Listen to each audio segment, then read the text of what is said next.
মোৰ সৌভাগ্য যে মই আজি ইয়াত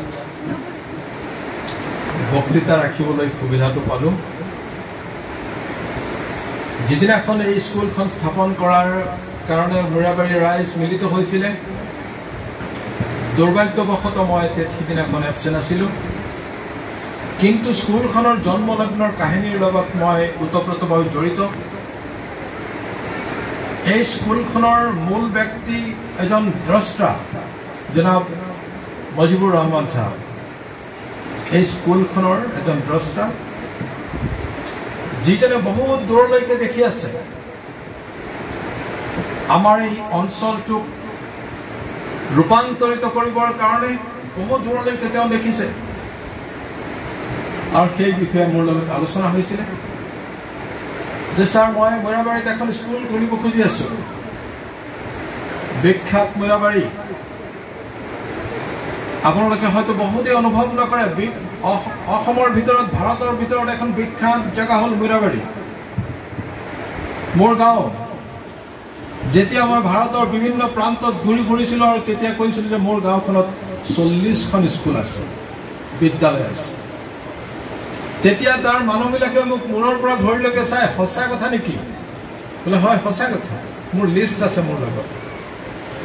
সেইখন গাঁৱত যেতিয়া মজিবুৰ ৰহমান চাহাবে স্কুল আৰু এখন খুলিব খুজিলে, তেতিয়া মই মানা কৰিছিলোঁ, তোমালোকৰ কাৰণে মূৰাবাৰীৰ মাটিত এখন নেশ্যনেল লেভেলৰ স্কুলৰ সপোন দেখিছিলে জনাব মজিবুৰ ৰহমান চাহাব। তেনেহ'লে নেশ্যনেল লেভেলৰ স্কুলখন কেনেকুৱা? মূৰাবাৰীত নাই নেকি? নাই, মূৰাবাৰীত নাই তেনেকুৱা স্কুল। কিয় নাই জানেনে? মূৰাবাৰীৰ ল'ৰা ছোৱালীয়ে অংকক জংকক অংক বুলি কয়। 70 to 80% of Murabari students, they are suffering from maths phobia. These students, 80% of 80 to 90% of students, they are suffering from English phobia. তেওঁলোকে অংক ভাল নাপায়, ইংৰাজীও ভাল নাপায়। এইটো বিগত ৭৭ বছৰৰ কাহিনী। আমাৰ ইয়াত ৭৭ বছৰত জন্ম লোৱা মানুহজনেও ইয়াতে ৰিটায়াৰ কৰিছে আৰু এইখিনি কথা উপলব্ধিও কৰিছে।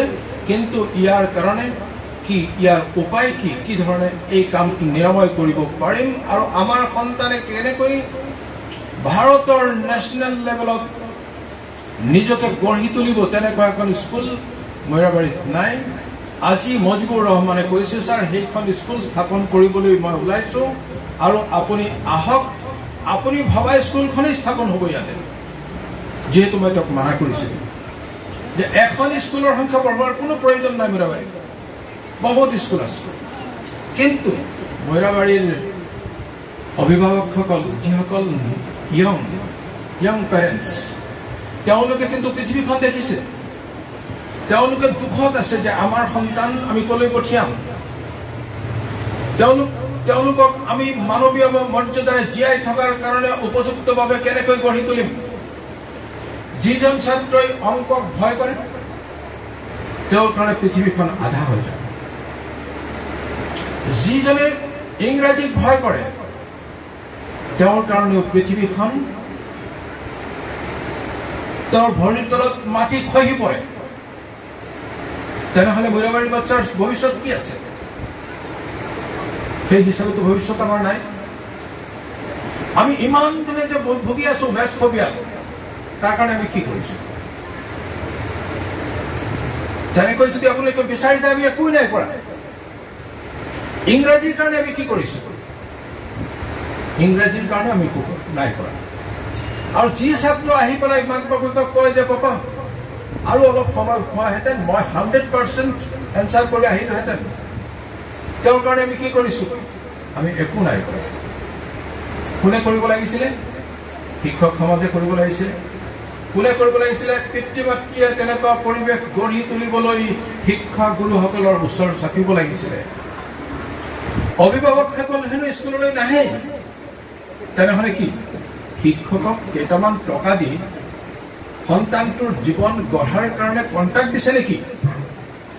যদি তেনেকৈ ভাবিছে, যদি নহয় তেনেকৈয়ে ভাবিছে, কিন্তু তাৰে মাজত এক শ্ৰেণী একাংশ ইয়ং পেৰেণ্টছে কিন্তু তেনেকৈ নাই ভবা।